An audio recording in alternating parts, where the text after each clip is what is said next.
Good evening viewer.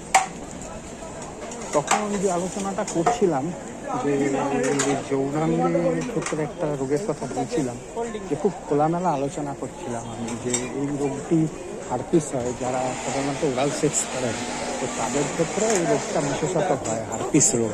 মনে রাখবেন, একটু দেখতেও থাকুন, আমার সঙ্গেও থাকুন যৌনকর্মীদের এই ভিডিওতে। তো এই যে হারপিস রোগটি হয়, এটা আমাকে অনেকে অনেকবার জিজ্ঞাসা করেছেন, জানতে চেয়েছেন কি যে আপনি যেটা বলছেন, যেটা ওরাল সেক্স করলে মানে যৌনাঙ্গ লেহন করলে বা চোষণ করলে যে রোগটি হয় পুরুষদের হারপিস, এছাড়া কি অন্য কোনো রোগ হয়, যেমন কি গনোরিয়া, যেমন কি সিফিলিস?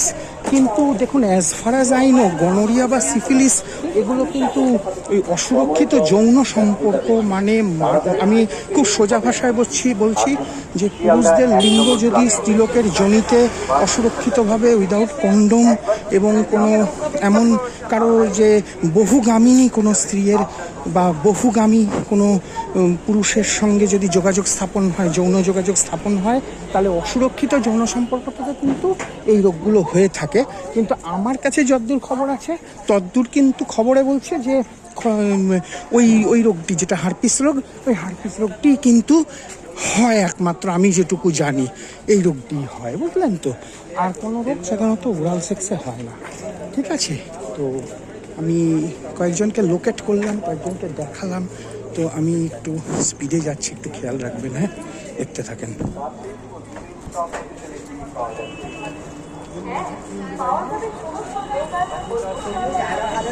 এটা মোবাইল নম্বর নিয়ে রাখলে সবচেয়ে আপনার ভালো হবে, জানেন।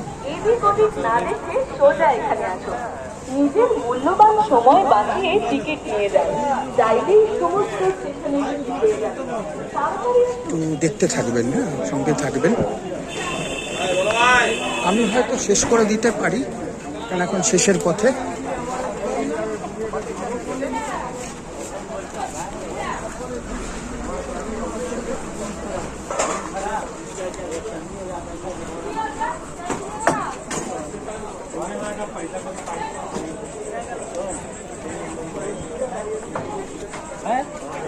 প্রচুর লোকের স্রোতে হারিয়ে যাচ্ছে সব, প্রচুর লোক।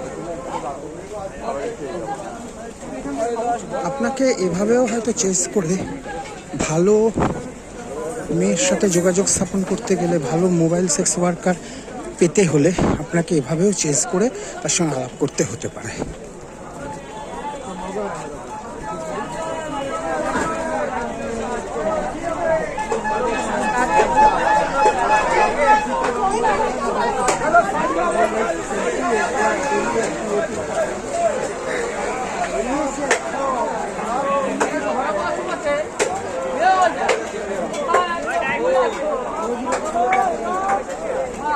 এই জায়গাটা তো অনেক সময় গম গম করে।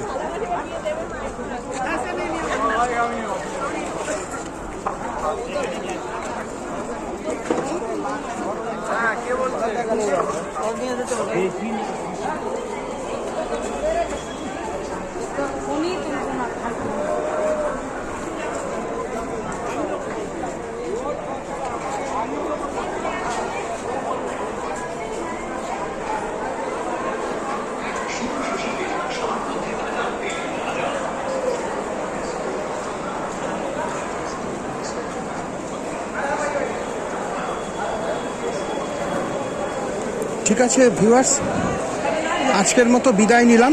ধন্যবাদ, নমস্কার, ভালো থাকবেন সকলে।